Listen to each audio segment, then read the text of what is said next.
In the constantly changing world of fundability, the big question is this: how are entrepreneurs and real estate investors like us, ones who want to grow our businesses and who are tired of paying for really expensive alternative lending, how do we tap into the most inexpensive money available and do it without the hassle of typical borrowing? That is the question, and this podcast will give you the answers. Welcome to the Get Fundable podcast with your host, Merrill Chandler. Welcome back, everybody. This is Merrill Chandler, your host of the Get Fundable podcast. And what a day. What a night. Lots of things are happening. And it just so happens that my subject today has more to do, vastly more to do with what's going on in the world today, but it definitely applies. At this recording, we are in the middle of we're in that kind of dead period where there was election night and they're still counting votes and no one has been declared a winner. But as I said, this doesn't have to do with elections or right or left or up or down or red or blue or pink. Does not matter. What we're talking about today is the human tendency, how human nature will convert a gift and make it an entitlement. All right. We're going to talk about both sides, who's giving the gift and becomes an entitlement over there, or how we might be the recipient of a gift. And all of a sudden, even subconsciously, we have no clue how we get to it, but all of a sudden, we think it's an entitlement. So this has nothing to do with governments and politics. It has everything to do with what is how we operate, how we're programmed, and the way we think. So let's get into it. So first of all, I wanted to cover a couple of. There's been numerous experiments on entitlement. Right? Some were even. Some were experiments on animals, lab rats, where somebody went to a feeder and you got food and you got the reward, and all of a sudden they stopped getting the reward and the behavior that was exhibited by the lab rats. There was a psychology experiment that was done. I forget the university, but a psychology major basically funded a project as part of I believe is her thesis, and funded this project where she picked a random person in a middle to low middle class neighborhood, and began to in an envelope began to provide a $100 bill on the same day of the week, each week for 6 weeks. The first time that the person opened up the envelope, and she's recording all this, the first envelope is like looking around, confusion, completely flummoxed, was the recipient of this gift. She's $100 bill, no message, no writing, no nothing. It was just an envelope. Opened it up, and there was a $100 bill. The next week, went out just normal. Same day, same envelope, same $100 bill. All of a sudden, no clue.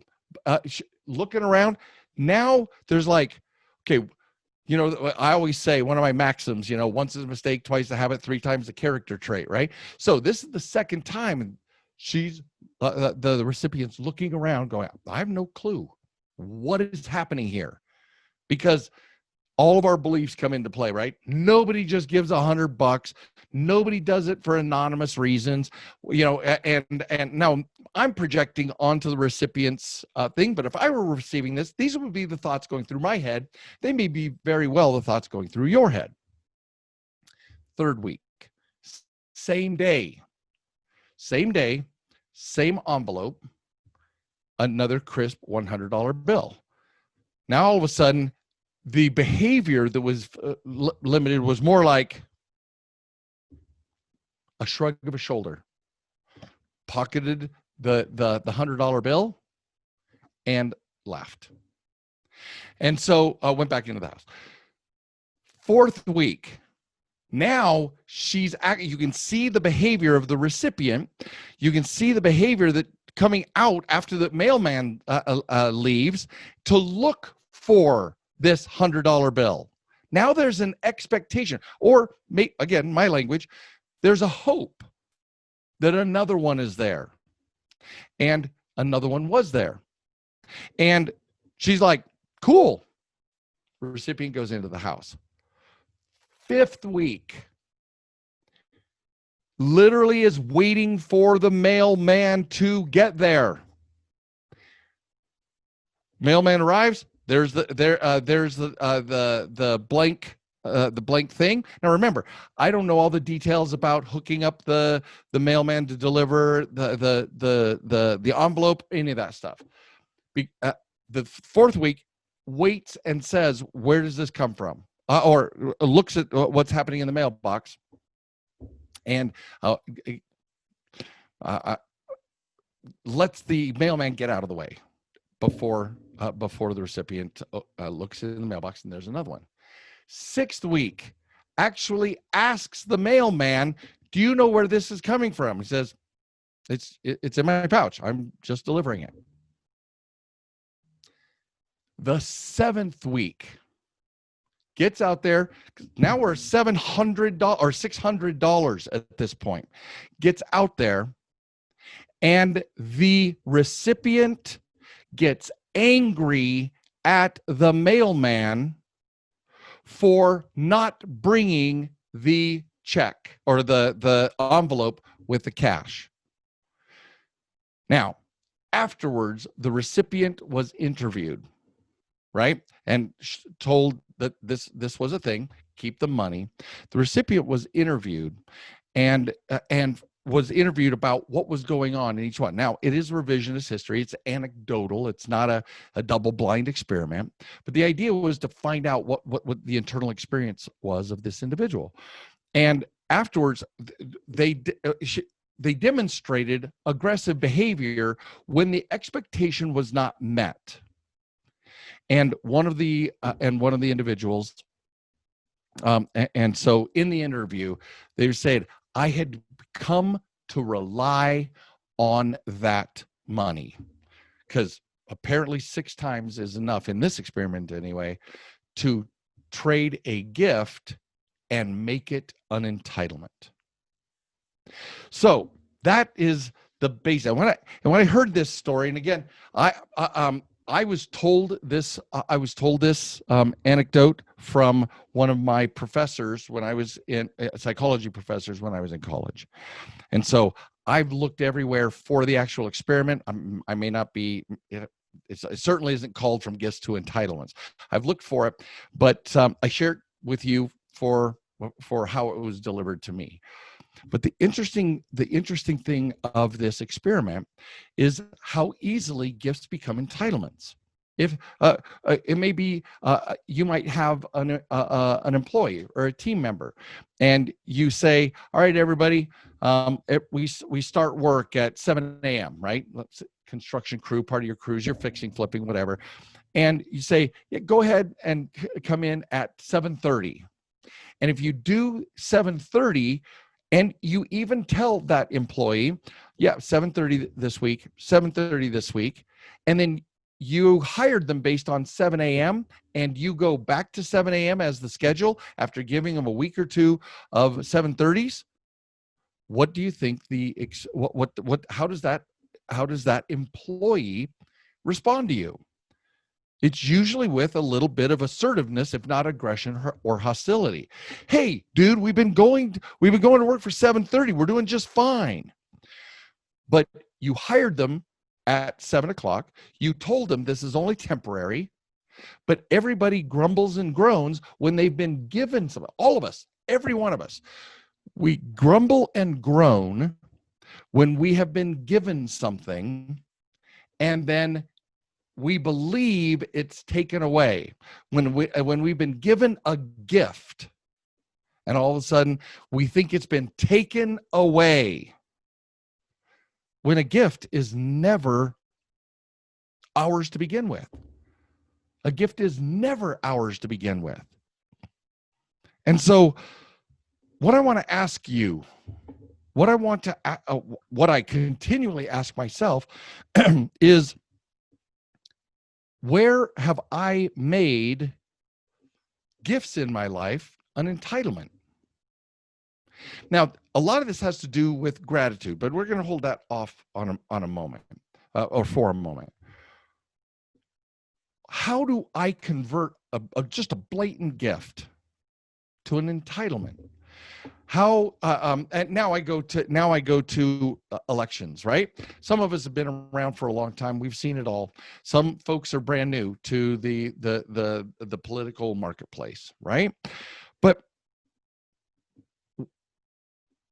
how many of us have converted the opportunity to vote, which some countries have never had, some countries have barely gained the opportunity.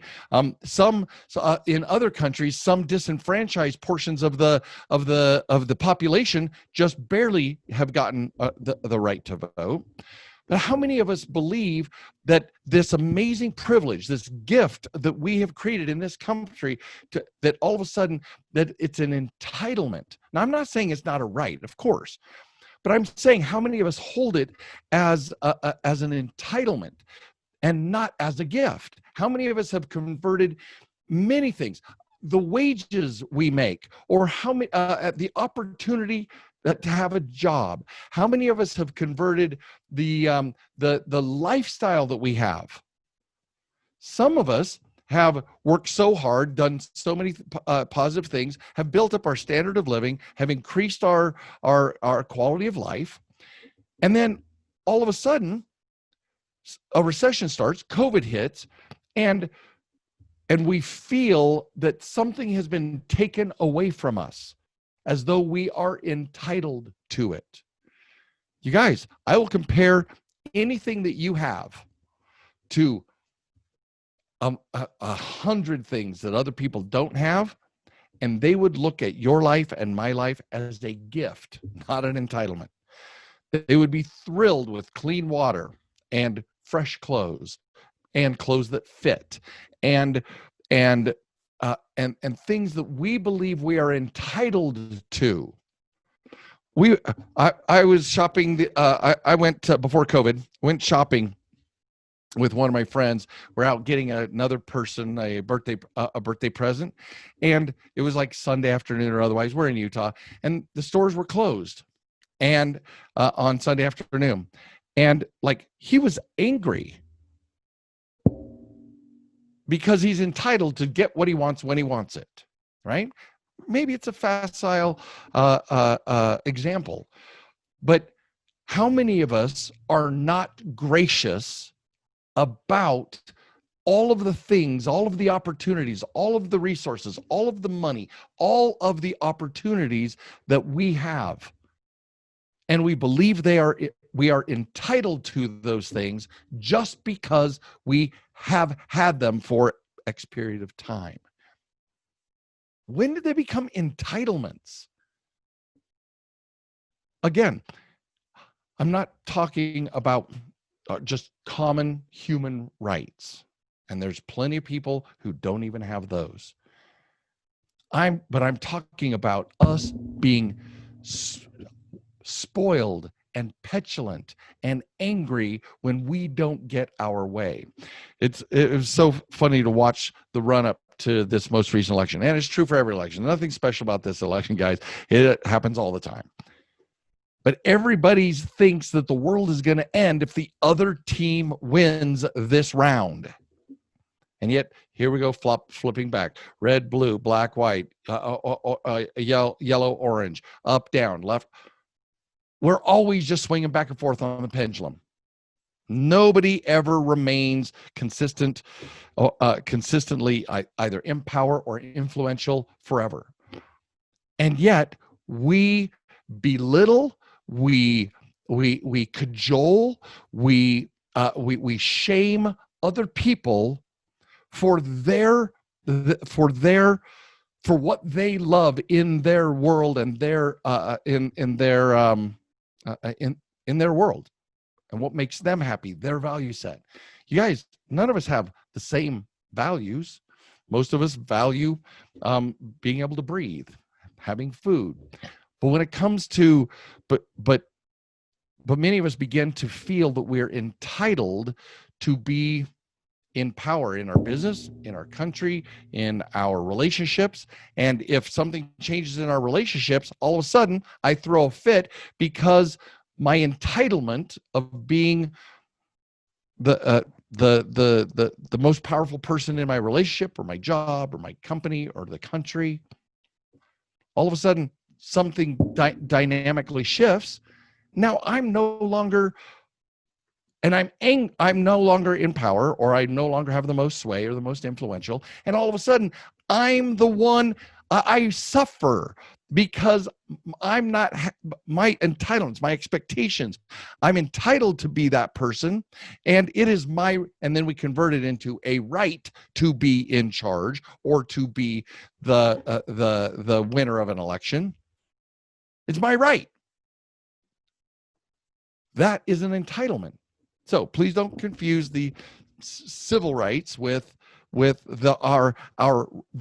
things we think we should be just because we've had it before, right? So what is vital for me, you guys, what is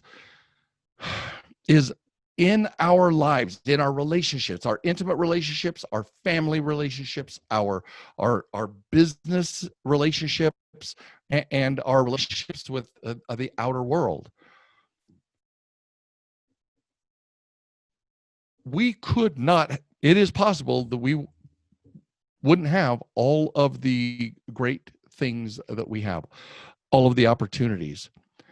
But to the degree we hold those opportunities as an entitlement, now we might actually be strangled by them or drowned by our own expectations. Many people who believed it was their right to, during COVID, many of the people who believed it was their right to not wear a mask. I'm not saying wear a mask or don't wear a mask. I'm saying everybody who believed it was, they had the right to not wear one, there were consequences that came with that entitlement. And again, I'm not falling on one side or the other. I'm saying that an entitlement is not compassionate. Being entitled, how many of us, I don't want to rag on the youth, but every generation, because it's happened, it happens every time, right? You have the Depression era folk and the World War II era folk, and then the baby boomers, and then they want to make sure that nobody else has those problems, so they do all the heavy lifting in society. And then the next generation is a little more entitled to certain privileges. And then the generation after that, a little more entitled still. And after that, even more entitled, because it's the norm for them. And they never experienced the Depression themselves. They never experienced the ravages of war. The United States we're the only country in the world that hasn't had a foreign power occupy us. The only country. And so there's a little bit of arrogance to us because we believe that that is our divine right to not be like everybody else. Maybe not. But the point is that if we're sitting this high on a pedestal, we better damn well take care to be generous and thoughtful and compassionate for all of the countries who have had a horrible history of war and deprivation and horrors that accompany them. And I'm telling you, as a country, as individuals, most of us aren't. We're not compassionate. We're not generous. We are entitled. And then we put it on God, the universe, our grandparents for working so hard and fighting so hard. Whoever we put it on, we're entitled. And I'm telling you guys, entitlement has never served a single human being, and it has never served a population. The entitlements in ancient history, the entitlements that Athens came to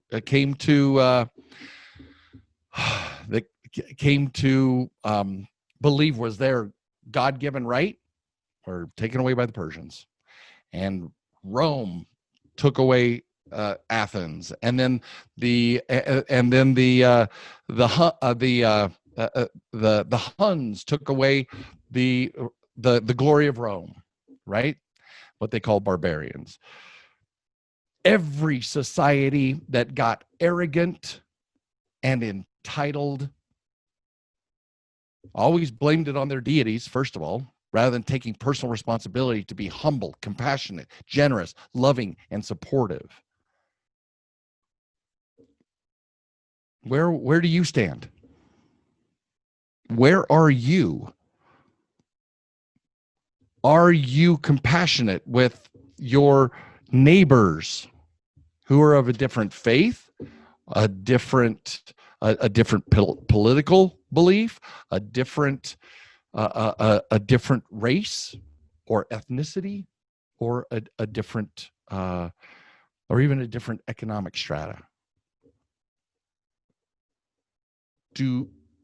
Are you humble and generous and compassionate?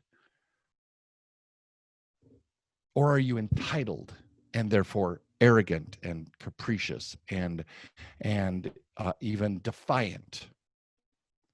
Because your side is winning, whatever that means, right? Be careful, guys. Be wise. It is my hope that we take our preeminence in the world as an opportunity to lead by example, not lead by arrogant mandate. I would hope that in our families, as mothers and fathers, or as couples, that we lead our families with compassion and generosity, rather than by entitled mandate with our children. I want our intimate, our loving relationships. Are we entitled to behaviors? Do we feel entitled because our spouse has done a thing 6 times for us? Do we demand? Are we hurt by it because they didn't do it the 7th time? My challenge to you, especially me, my challenge to us is to look at everything in our life as a gift that can be taken away, can be lost. And if we hold it as a gift and never as an entitlement, the results of our lives will not only blossom, but our relationships will deepen and become richer and more fun, more powerful, more passionate, more loving. Because that person who shares our bed, shares our table, shares our boardroom, is a gift to us, and we're not entitled to anything from them other than what they choose to give or what we collaborate on giving each other. This is Merrill Chandler, your host of the Get Fundable podcast. I beg you to be deliberate in holding everything in your life as a gift and not as an entitlement. Thank you for listening to the Get Fundable podcast. Please leave comments because Merrill would love to read about your aha moments from this episode. And be sure to visit getfundable.com to read our blog, get important links, join our community, and much, much more, like ordering Merrill's tell-all book that is changing the world, The New F Word. And you gotta tell your friends about this podcast because we want them to get fundable too.